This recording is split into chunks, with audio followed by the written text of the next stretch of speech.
অনেকে গোলাপ এই পাপড়িগুলি দিয়ে রোজ ওয়াটার বানান।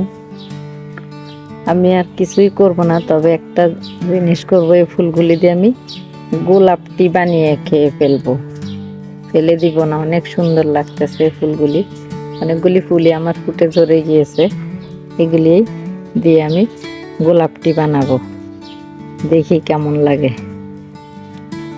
আসলে গোলাপ টি অনেকে এই হাজারি গোলাপের কুড়িগুলি শুকিয়ে রাখে, সেগুলি দিয়ে যে টি যে চাটা বানায় তাকে বিউটি কুইন চা বলা হয়। আসলে এগুলি রূপচর্চার জন্য অনেক কাজ করে। দেখেন, এই হলো আমাদের গোলাপ টি। দেখি গোলাপ টি কিরকম হয়।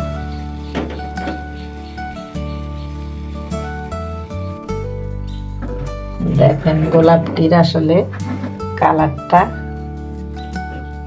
সবুজ কালার হয়েছে, লাল হয়নি।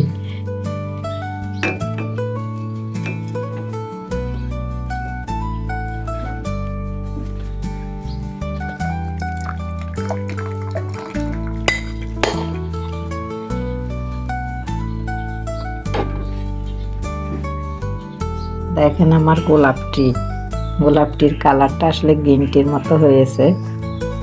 আমি আসলে জানতাম না এর কালার যেরকম সবুজ হয়, আজকে দেখলাম।